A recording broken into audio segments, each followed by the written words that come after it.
but, you know, because of how I was changing before their eyes, they obviously respect me in that asset. But going from, you know, like, you know, I was telling them how I was fasting more often and all of these things, you know, so they saw a rapid development in my character and my ability. You know, my mom, it was like all of a sudden, it's like she got hit in the face with Islam.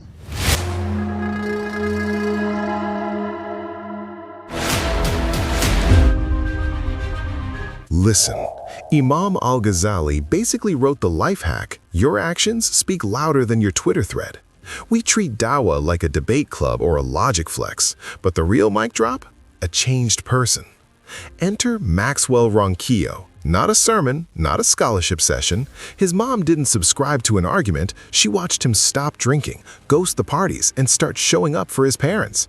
No PowerPoint could have done it. What she saw was Islam in motion. Subtle, stubborn, undeniable. Hold that scene. That's the moment the room tilted. It is the 6th day of Ramadan 2026, mashallah. Alhamdulillah, Allah Azza wa Jalla has made it easy for me to fast. And as you can see, it's a wonderful day. And the reason why I wanted to come on and share this story about my mom, I asked her permission as well. The reason why I wanted to come and share the story is actually because I was talking to Brother Aaron the Revert, and he was telling me about his entire family and how they became Muslim.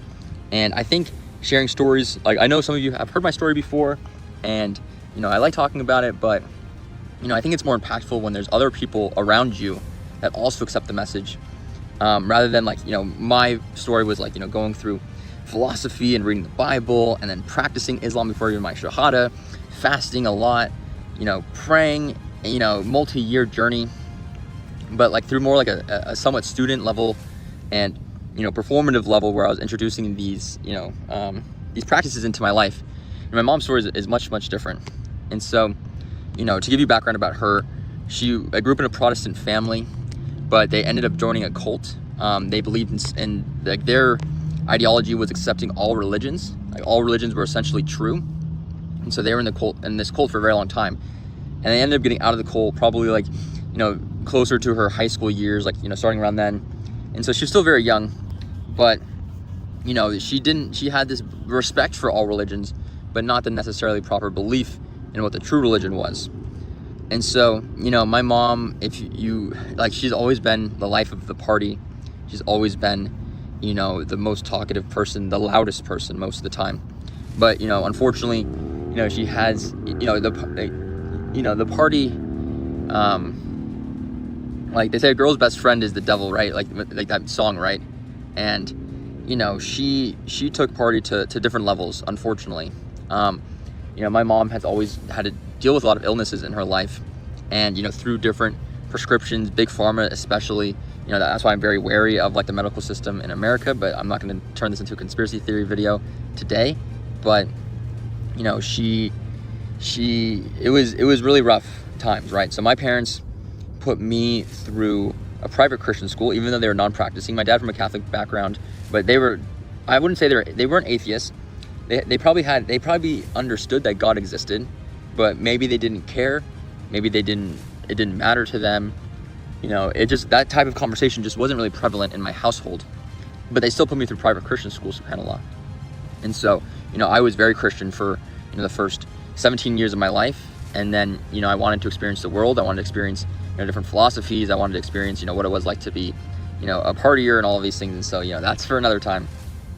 But, you know, especially in my high school years, you know, my mom suffered from, you know, alcohol addiction. You know, like, I don't think she would categorize that at the time, but now, you know, knowing the truth and seeing, like, and reflecting on the past, I think she would definitely categorize it that, like, as it is now, like what it is now as alcohol addiction.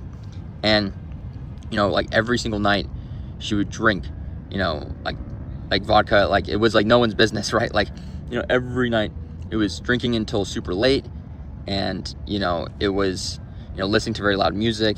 And it was so disturbing, not like it, because I was just so confused. I was like, you know, why is my mom totally out of control? You know, how do I reconcile with this? And, you know, and I'm like 14, 15, 16 years old, and I didn't know there's other things going on, right?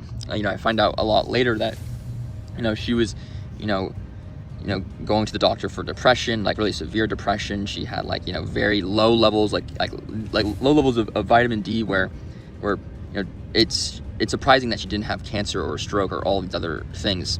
And the doctor put her on like benzos, right, different downer prescriptions. And unfortunately, like, to solve the issue, the only way to solve the issue in America is to continue prescribing a higher and higher dose. And so there just came to a point in my mom's life where she was very, life was mute. There was no up, there was no down. It was just existence. She just felt like she was existing until she was going to die. And this was probably for about 10 years. And, she has been drinking, hardcore for about 40 years, right? If anyone, if anyone was not to be guided by God, it was probably her. And I say that jokingly because everyone, through the will and mercy of Allah, will be guided by God, inshallah. But, it was battles between my parents. I even told my dad the day I graduated high school that, I told both my parents that I know they're only together because of me, and that they'll probably get divorced once I go to college. Like, I was just straight up about it. And, years go by, right? 10 years go by. And, I'm at college, I'm in San Francisco, and that's when I start to, when I was 25 years old, I started to kind of like, start to look into religion. I started to look into Christianity and Islam, and I started sharing things with my parents. And the unfortunate thing is that I would tell them all these things, and at first, it's like I could hear in their words that they were saying is that they didn't listen, right? Like, it's like we're told in the Quran that Allah Azza wa Jal covers the eyes and ears and the hearts of the non-believers. And it was like every single time I talked to my parents back in like, summer of 2024 on the phone, it's like they were obviously responding to the words that I was saying, but they just weren't listening. And it was extremely depressing. And, the only solace I had was the story about Ibrahim and his father. And, I really thought I was going to go on this journey alone with no family members. And, that was hard for a while, but I accepted, my position, and I knew that this could be my path, was being the only Muslim in my family and in my friend group. But I was okay with that. And so, fast track into like December of 2024, and it was actually Christmas, and everyone was on their different substance and whatnot. And it was just like my mom was trying to out me out as a Muslim, and I was just in front of all my family because she just wanted the truth to be out, and she was unfortunately under a lot of alcohol at the moment. And I was like, Mom, like, this is just not the place, it's not the time. And she was basically like forcing me out of to tell everyone I was a Muslim, and it was super uncomfortable, right? Because a lot of my family are atheists, and so it was really, and I really haven't even started telling anyone yet, and so it was really bizarre. Obviously, I forgive her for that moment, and she didn't know any better as well.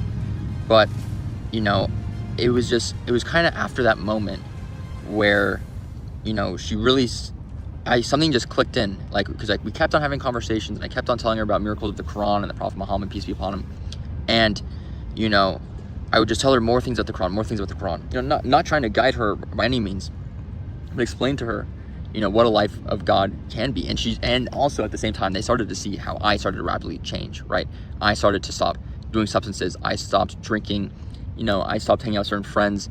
I started just having a little bit more manners. I know I can have better manners, but, because of how I was changing before their eyes, going from, a partier, and which, I went to a good school and I had a good job. And so, they obviously respect me in that asset, but going from, I was telling them how I was fasting more often and all these things, so they saw a rapid development in my character and my ability. My mom, it was like all of a sudden, it's like she got hit in the face with Islam. And, she at that moment, she accepted Islam. In August of 2025, she ended up doing her Shahada, mashallah. And like I said, she isn't, I've never seen her in a mood like this for the past, almost 30 years of my existence. I'm 28 years old, but 30 years of my existence, pretty much. Rumi whispered it centuries ago. I tried to change the world, now I'm changing myself. Rumi had jokes, but also receipts. Maxwell quit trying to evangelize and began polishing his own mirror: manners, habits, humility. The result? A 40-year habit faded like bad lighting. Remember, you might be somebody's only Quran, not in ink, but in how you move through life. Hidayah is from Allah, sure, but the reflection, that's on us. So be the version of Islam that's quieter than noise and louder than words, prettier to watch than to argue with.